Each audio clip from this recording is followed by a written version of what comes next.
Достар осындай аккаунттар кездеседі да. Бриллиант, даймонд, миллионер, триллионер деп жазылғанша.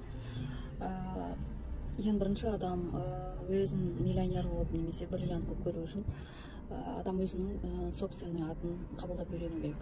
Дәулет, қайрат, батыр, тағы Гүлсана, Айсана, Айнұр деген аттарыңызда адам өзінің бүткіл артықшылығы мен кемшіліктерімен қоса қабылдай үйрену керек. Ол үшін не істеуіміз керек? Ол үшін адам өзінің бүткіл айналасындағы ренішін радикалды түрде кешіре білу керек. Традициялық кешіру деген бар. Ол традициялық кешіріммен болды, мен кешірдім, ешкімге ешқандай ренішім жоқ деп айтқанымен адам неосознанно бала күннен бергі 30 жылға дейінгі жинақталған реніші, обидасы болады. Ол обиданы жайдан жай өз-өзіңмен трансформировать ете алмайсың.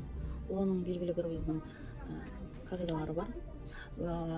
Одан кейін өзінің сұрақтары бар қоятын, одан кейін осознанностьқа келетін өзінің нақты теориялық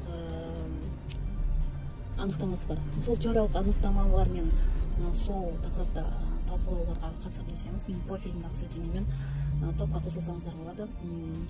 Платный түрде супер подпискамен эфир жүргізетін боламыз. Бірінші, екінші эфир сіздерге тегін болады. Жазылып жеке жазып кетсеңіздер де болады. Марафон радикальный прощение деп чатқа қосылу 1000 теңгеден. Сол жерде обсуждать етеміз. Тақырыптар, сұрақтарыңыз болса қойсаңыздар болады. Радикалды кешірімнен кейінгі трансформациялармен отзывтар салатын боламын. Алғыс. Если ары қарай менімен болатын болсаңыздар, радикалды кешірім мен традициялық кешірімнің разницаларын практика жүзінде отзывтармен көрсететін боламын.